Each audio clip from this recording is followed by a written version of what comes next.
Hello there and welcome to my channel. If you have not subscribed, please punch the subscribe button. That is the only way you will get a notification each time new videos are uploaded. And when you get the videos, do help to share them. Let us talk some very important things that made news during the week. First, the right-hand man, oh yeah, Kojo, your Kojo man. That is the man who has gone everywhere with Issa Tchiroma Bakari over the years, was almost lynched in his region of origin because of his trying to betray not only Issa Tchiroma but also the people of the Grand North. Remember, the Grand North, the three northern regions, the far north, the north, and the Adamawa, those regions have gone through a lot in the hands of the CPDM. Promises made but never kept. The system of education there is horrible. Not only they don't have classes, they don't have benches in classrooms, the infrastructures are not there a lot. You know, when somebody is transferred or assigned to go work in that part of the country, they see it as punitive. Example recently was Professor Mesanga Nyamdi, who was assigned to the University of Ngaoundere, and he thought it was punitive. So the Grand North, the three northern regions have gone through a lot. And now their sons are beginning to realize that there is no need to stay with the government of Mr. Biya, because they have realized that Mr. Biya, first, is not the one ruling, and second, the new people in control cannot help them. Issa Tchiroma has broken the relationship with the CPDM government. Bello Buba Maigari, the same thing. But Issa Tchiroma has been very vocal since he left our government. And you see, there was a kind of a communique that came out the other day. It was alleged that Rene Sadi, who is communication minister, did put out a communique, but he has come out to say he did not. The communique was to explain why Issa Tchiroma was stopped from traveling out of the country. Well, the communique said Issa Tchiroma was prevented from traveling out of the country because the passport he's using is a service passport, and he's no longer minister, so he cannot be using his service passport. He's supposed to use an ordinary passport like any other Cameroonian. Well, the minister has come out to say that communique did not come from them. So you see that Issa Tchiroma somehow understands the government and is bent on exposing the government, and so he doesn't care. He doesn't care. He has told them that they have the courts, they have the uniform officers, but he said we have the people. And when he say we, he's referring to the opposition leaders. Well, I hope that the people will come to his rescue, but you can see that the people are already coming to his rescue, because his right-hand man, who happened to have been received by government officials the other day after he left Issa Tchiroma Bakari, was almost lynched when he went to campaign in that area. That is just the beginning. That's just the beginning. I told you that Cameroonians are reawakened. They are no longer in that dark. They have seen light. They know the truth, and so they are standing for the truth now. But there is something that happened. Still talking about the uniform officers, and I want to ask this very important question. And if you know somebody who is a uniform officer, send him this video. I don't know when they come back to their homes after putting on that uniform and going out there to do whatever they do out there, and then they retire. At the end of the day, they come back home and they are in their quiet moment, probably in bed, waiting for sleep to come or something. Do they ask themselves this question? How will I feel if I was the father of the children of Ngabu?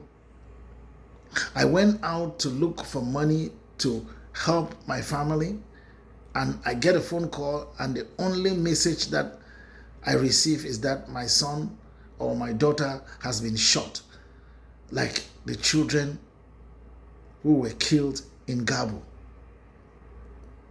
Have they sat back to ask themselves that I was out there in search of money to better my family, and I receive a call, and the message that comes in is that my son or my daughter who went for extra moral lessons on a fine Saturday is dead, shot, and left in his or her own pool of blood, like what happened in Kumba? Or you are the father of the little girl that your wife is transporting to school, and because of the carelessness of a uniform officer, a bullet takes the child sitting at the back of the car. Or your wife is carrying a baby on her back, like the case of the far north region, and that baby is shot by a soldier, mother and child killed. Do they ask themselves this question? Do they sit back and think? Because what happened recently in Cameroon, where just this week, a guy who had been given a job to print t-shirts with the message, "No make error," was harassed, arrested by uniform officers. Whereas the person who said he has a message for the Constitutional Council, and that the message is "No make error," is Anicet Ekane. They didn't go for Anicet Ekane. They went for a guy who has been given a job to print t-shirts with the message "No make error." Is that something that warrants harassing, oppressing, suppressing, repressing a Cameroonian? No. But you see,